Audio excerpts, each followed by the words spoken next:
faut développer l'amour de la vérité. Voilà pourquoi il faut rechercher toujours la vérité. Et c'est cette capacité à rechercher la vérité qui développe ton discernement. Voilà pourquoi Neshama, c'est la zone de la pensée, de l'intellect et du discernement. Parce que la recherche de la vérité va t'envoyer non seulement à écouter, à sonder, à chercher à valider, à chercher à certifier la chose. Et ça va t'envoyer dans la quête de la vérité à éprouver ce qu'on t'a dit. Voilà pourquoi la Bible dit n'ajoutez pas foi à tout esprit. Ça, c'est quelqu'un qui a l'intelligence spirituelle qui obéit à ce verset-là. Mais quand quelqu'un est une brebis au sens propre, tu connais brebis. Quand quelqu'un est une brebis au sens propre, je pense que brebis c'est mouton.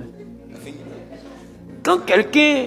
Parce que quand j'ai dit brebis, il y en a qui étaient encore rassurés, disent je suis la brebis du Seigneur. J'ai dit brebis au sens propre. C'est-à-dire que tu es une brebis propre. Tu es une propre brebis. C'est-à-dire que tu es un mouton même. Tout ce qu'on te dit là, tu dis amen. Tu prends, t'en vas à la maison. Mon père spirituel a prêché un message. Waouh! L'homme là, il est élevé spirituellement. Il est bé.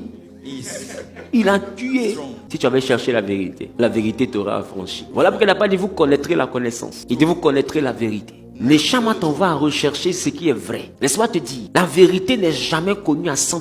Ça veut dire que tous les messages que je vous prêche ici ne sont pas vrais à 100%. Ça ne veut pas dire que les messages là sont faux. Ça veut dire que dans le domaine indexé par le message, j'ai pu peut-être traiter que 20% de la vérité. Ça veut dire qu'il y a quelqu'un d'autre qui va prendre le même message. Il va traiter 20 autres pourcents. Tu peux penser que les 20% que j'avais traités là sont faux. Or, ces 20% qui viennent compléter les 20 autres pourcents, ça va te faire 40% de la vérité dans le domaine. Et encore, tu vas venir trouver un, lui va prendre le message.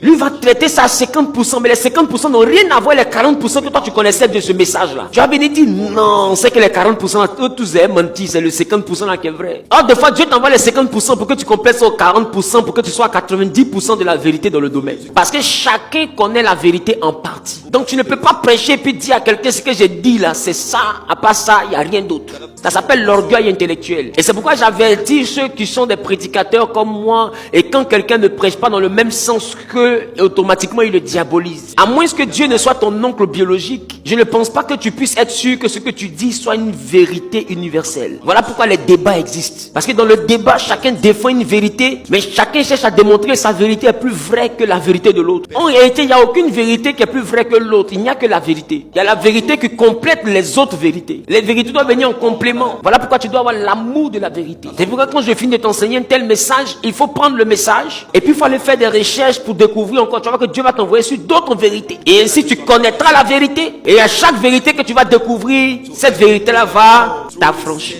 Voilà pourquoi une personne qui doit avoir l'intelligence spirituelle est une personne qui est en perpétuelle recherche de la vérité. Ça veut dire que tu sondes continuellement Dieu. Donc cela présente clairement que tu as une intimité avec Dieu. Et cela présente clairement que quand tu reçois quelque chose de Dieu, tu cherches à comprendre les limites de cette vérité. Voilà pourquoi la théologie a une approche purement philosophique. Parce que les Socrates, ce qui a fait la base de la philosophie de Socrate, c'était le questionnement. C'était le questionnement. Et celui qui est dans le questionnement va se poser les questions. Le monsieur là, il parle là, mais pourquoi nous on entend ça fort? Et il va s'approcher, l'esprit critique, la quête de vérité va l'envoyer.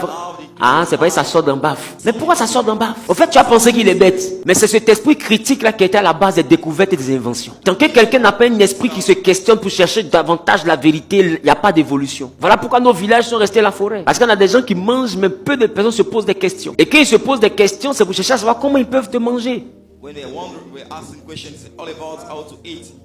Comment veiller à ce que le cadre du village ne finisse pas la maison ou l'école qu'il a commencé? Or, l'esprit critique, c'est la base de l'ascension et du développement. Pose-toi des questions. Développe l'esprit critique.